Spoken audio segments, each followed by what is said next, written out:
All right. Thank you, Adam. I am now thrilled to come to my favorite part of tonight's program, which is where I welcome a group of fantastic faculty and students who will have an opportunity to speak to their experiences teaching and learning during this tremendously unusual year. And I'm hoping we can begin by having each of them introduce themselves. And I think we will start with our teachers. And it is my pleasure to welcome Andy Hurt and Rachel Silverberg. Andy and Rachel, maybe you want to just take one moment and introduce yourselves, talk a little bit about what you do here. Sure, I'll start. Hi, I'm Andy Hurt. This is my 27th year teaching at Bernard Zell. All of them have been in senior kindergarten. I just can't seem to graduate, but I've had a phenomenal run. I am the proud parent of 3 Bernard Zell graduates, all of whom would absolutely attest to the fact that this was their foundational educational experience. And I'm just excited that not only am I here tonight, but that we're here in person in the midst of this pandemic. Thanks, Andy. Hi, everyone. Good evening. My name is Rachel Silverberg. I am a 4th grade teacher here. This is my 3rd year at school. And I actually grew up in Michigan and went to Hillel Day School in Michigan. So yeah, we have lots of Michigan families and Hillel families. And it's really been a pleasure to be part of a community that's similar, but in a new city. So I'm very grateful to be part of this community and to be with you all tonight.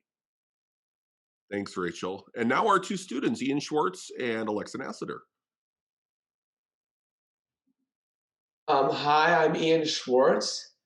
I'm a 7th grader at this school. I've been going here since JK. And Awesome. a few things. And Ian, I know there's a lot of things you're really into. Why don't you tell us a little bit about them? Some of the things I like to do are hang out with my friends and play hockey. Awesome. Wonderful. And Alexa, how about you? Hi, I'm Alexa Nassiter. I'm a 6th grader, and I'm so glad to be here today. I really like to dance and act and like Ian said, hang out with my friends and yeah. Fantastic. Well, we're thrilled to have all of you here. I actually want to start with our teachers because this has been such an unusual year for all of us. And I'm curious to hear from you. What has this year been like for you? And what has it meant for you to be in person at school every day?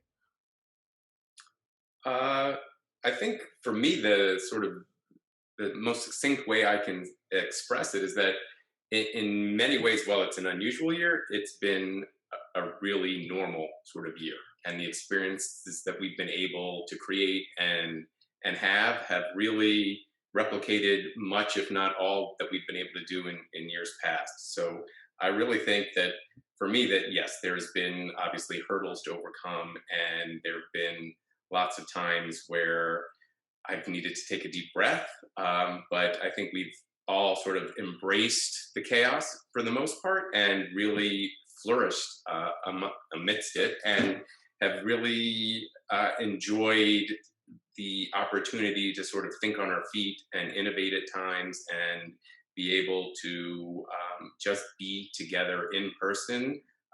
There's no doubt that teaching kindergarten over Zoom is maybe one step harder than herding cats. So I've been, so fortunate and lucky to feel like every day I can wake up and know that we're going to be together, albeit masked and maybe somewhat socially distanced or alone in our room for much of the day. But nevertheless, all of that still has allowed us to do all the things that we really value and want to accomplish with our kindergarten students. Rachel, how about you? Yeah, building off that, I think for me, the number one thing that has been so special about being back in school is that it's so much easier to build relationships and kind of build those laughs and inside jokes that all the kids in the class can be a part of, and we get that community piece back that was a little bit more difficult to build over Zoom. The other thing is, it's rare to find a group of kids who are so excited to come to school. And I think at Bernardsville in general, you get more of that. But this year, because of everything that happened last year, kids are so excited to come to school every day. It's not to say that they don't look forward to a weekend or a break or anything, but in general, they're so happy to be there, and they're so verbal about it. So it's really fun to teach to a room full of people who all want to be there and to take in everything that you're doing every day. It's really joyful and puts everything in perspective. Rachel and Andy, I'm curious, as you look to the future and that time, hopefully in the not so distant future, where we're able to put the pandemic behind us, are there things that you would like to keep from this year moving forward? Other than a whole lot of masks, I think the biggest thing for me would probably be the notion that even someone like me who's been doing this for a really long time, the ability to innovate and to do it with my colleagues and think on our feet and really in the moment find and think about what's best for our kids.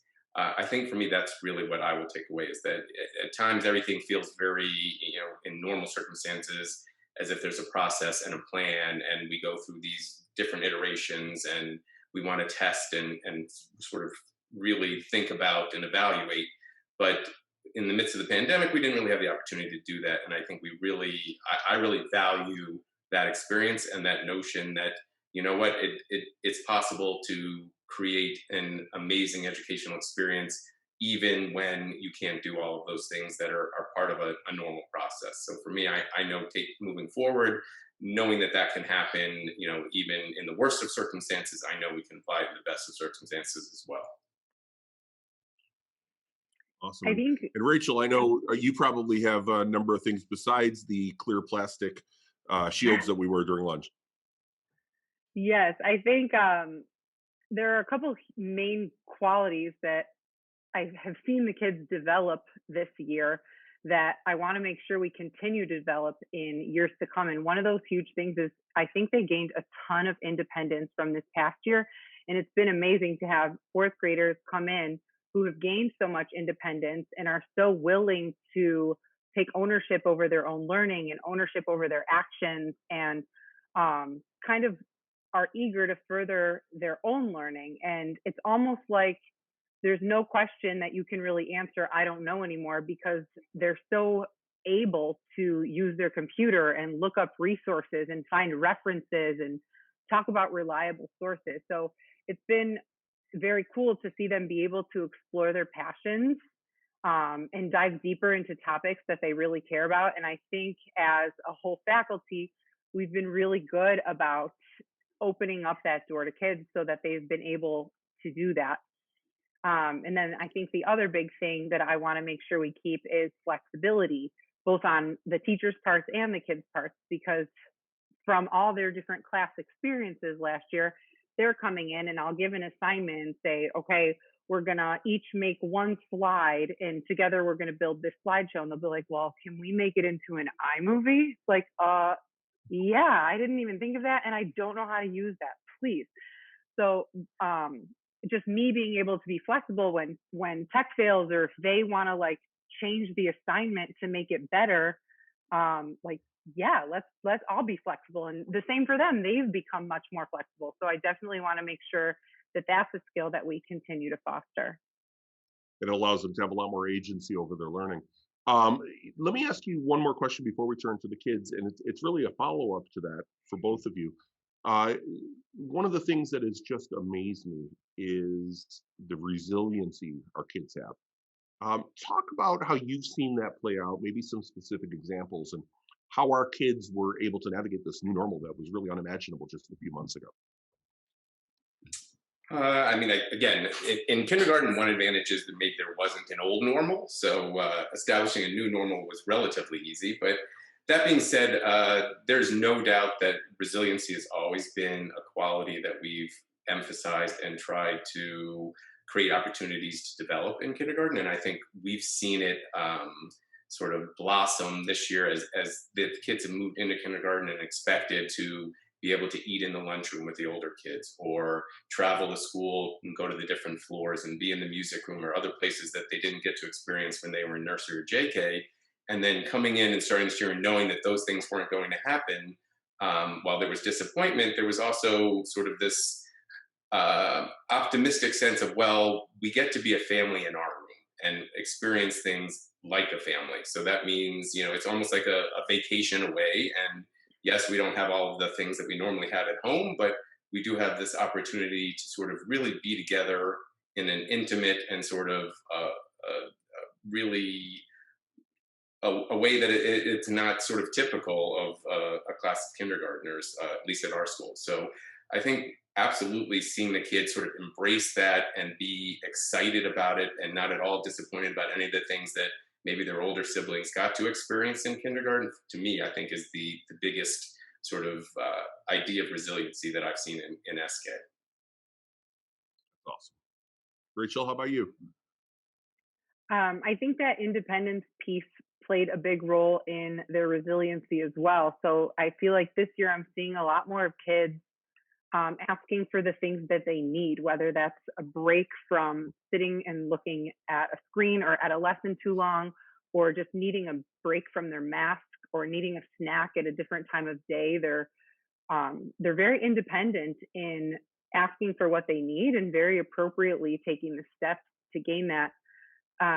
They've also gotten really resourceful. So if they can't find something, they're not so dependent on, I can't find this. They go, and if they can't find their notebook, they'll get a piece of paper and find an alternative. So I've seen a huge influx in these executive functioning skills, which has been really amazing. And then just one example, I have one student who every week, back to exploring passion, she likes to write something called the 304 times and like share what we've done for the week. And on days that she's not able to be in class or is on Zoom, she's like, okay, she'll write it and email it and say, can you please print this for the class to have? So they just have found ways to maintain what they're used to, but just maybe it looks a little different than it once did. So that's a wonderful transition over to our students. Ian and Alexa, we're so happy you're able to join us tonight, and thank you for taking your evening with us. I'm wondering, for you as students, this has been such an unusual experience. So many of the projects and programs that we do over the course of your experience here are things that you look forward to over the years before. Can you think of a specific program or project that continued this year despite the circumstances, and you looked and said, boy, this was really terrific?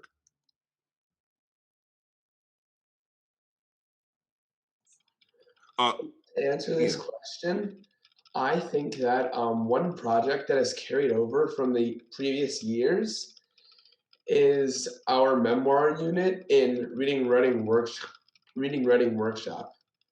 I really like this. I really have liked this unit this year and in the past because I really think it gives me the opportunity to think as a writer and think in my own brain, as opposed to say reading a book and then writing about it from the writer's perspective. I just write it from my own perspective. Pay for 100% of the surgery. And I think that it really helps me get my ideas out to my teacher, so I can.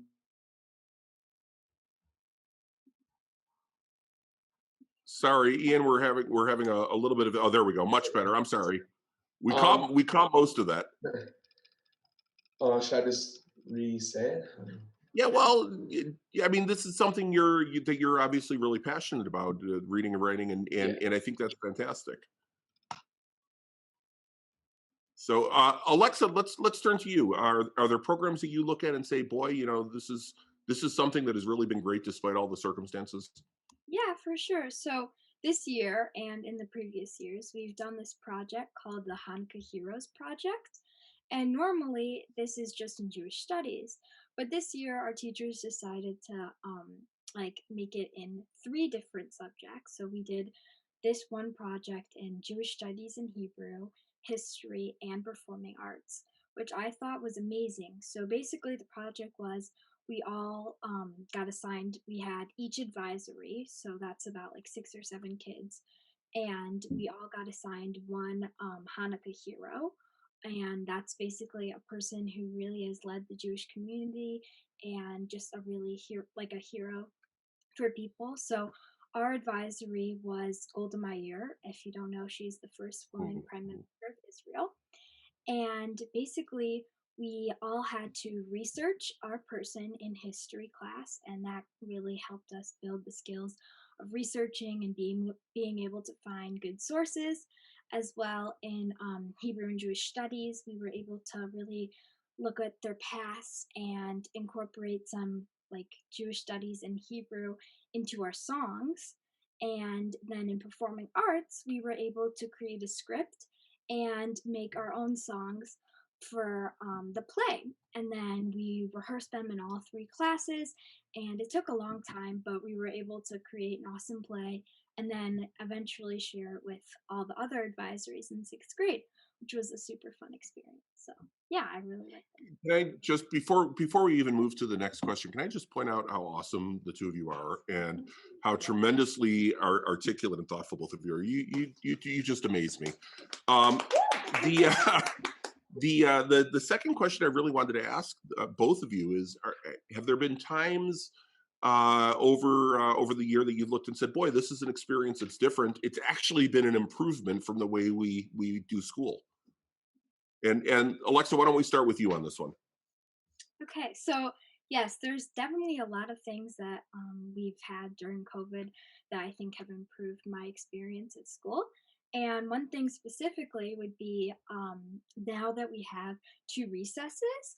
And I think I really love this because one, it allows us a time to just get a break from our learning and be able to just like move around and, maybe play a game of football or talk to friends or do something so that you can kind of get that break.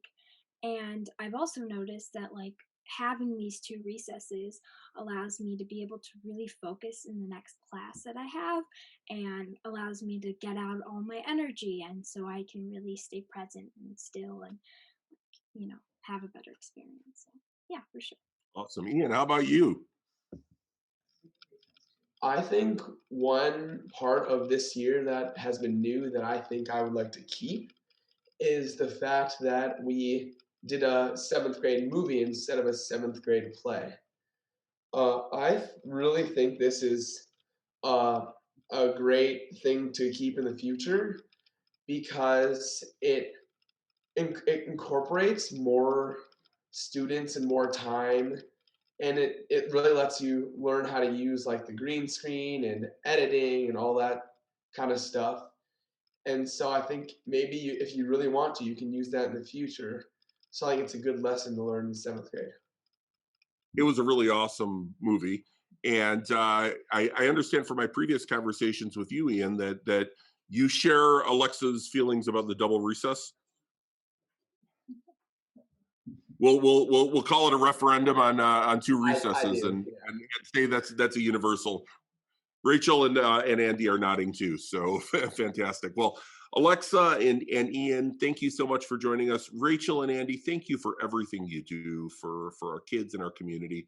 You're all awesome. We're thrilled you were able to join us tonight, and thank you again. Thank you so much. Pleasure. Thank you. And that brings us to some questions and answers. We have just a couple of minutes left, but I want to make sure that we at least get to address a couple of these. We have a number of them that have come in. I also want to say thank you for all the words of gratitude that are coming in on the chat. I will pass them on to our faculty and staff, and we are truly grateful and humbled. One of the first question that came in is actually a pretty general one. Thank you so much for all this information. What are you most excited about for the remainder of this year? Honestly, there's an awful lot that I'm excited about in terms of the programming that we have coming up for this year. But really what I'm most excited about is the planning we're doing now administratively and as a faculty for next year and the years beyond. We're going to be bringing in a new assistant head of school for curriculum and instruction, and that's really going to help us ramp up the continued refinement of our academic and our co-curricular and our family programming, allowing us to really imagine the sort of amazing programming we can offer our children, including some of the ones that I was able to mention a little bit in our talk. Second question that came in, how did you arrive at the 4% increase, and will that continue? Well, as Adam mentioned in his comments, the 4% increase is actually in line with our actual cost structure, as our actual costs, including cost of living increases for our faculty, step adjustments for our teachers, healthcare costs, and of course, the increase in security costs all go up each year by 3 or 4% at a minimum. This is, however, below our historic average and actually below market. It's a comfortable and very reasonable target from our perspective for our year-to-year increases. Here is a multi-part question. Looking forward to hearing about academics. Could you discuss changes to STEM programming as well? I talked a little bit about that during my speech, so let me move on to the second and third parts. Would BZ be able to share the 21-22 school calendar? Are there any changes to expect around breaks and the number of instructional days? So yes, actually the calendar will be out next week.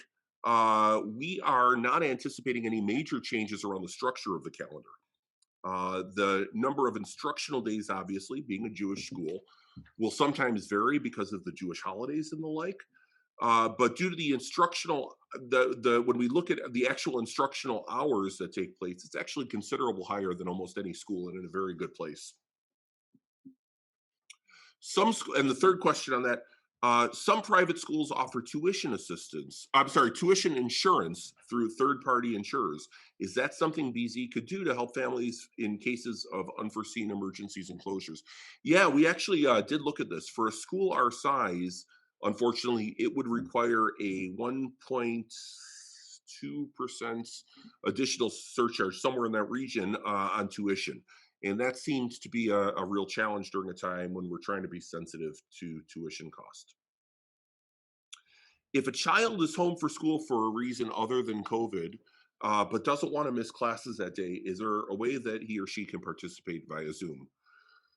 Well, there are some rare times that we're able to do that, but the truth is it actually takes a significant amount of effort and preparation for our teachers to prepare for a child to meaningfully participate. When we're not planning in advance for these programs, many in-class lessons are planned in ways that aren't necessarily conducive to remote learning. And that's something that teachers take into consideration when they plan when a child is going to be absent, which is generally why we require 24 hours notice. What are some of the takeaways you have that can help propel us in the future? Well, I actually, I've been thinking about this a lot and talking about this with our administrative team and our teachers. And I think Andy really hit on one of the key points, which is the mandate to be flexible and innovative. Schools are institutions that sometimes can be resistant to change, but as great as we are, it's often easy to forget that just because we've done something one way doesn't mean we have to do it that way always. I think the second thing I'll take away from this is the value of community, and specifically how that plays a part not only in who we are and how we relate to each other, but also how it relates to school. I have always believed that that rigor, relevance, and relationships are the key to a successful school, and it starts with the relationships that naturally brings the relevance, and that brings the rigor. We are running low on time. I will remind everybody that tomorrow morning at our morning brew, we will actually have the opportunity to answer some more of these questions as well. And in the meantime, I would like to take a moment to remind everybody about some events that we have coming up. Not just Morning Brew, but our final Diversity, Equity, and Inclusion events with Siri Turka, Jason Kim Seda, the PTC Yad B'Yad Crafts Kit Assembly, our PTC Community Meeting, our Winter Band Concert, our Equity Education Series, which is phenomenal, featuring Dr. Beryl Satter, and of course, on March 18th, our annual fundraiser, Thursday Night Live. So once again, thank you for your active partnership in your child's education. And thank you for taking the time to join us this evening as we've reflected on the challenges of the past and looked ahead to the incredible opportunities that lie before us. Thanks a lot, and see you soon.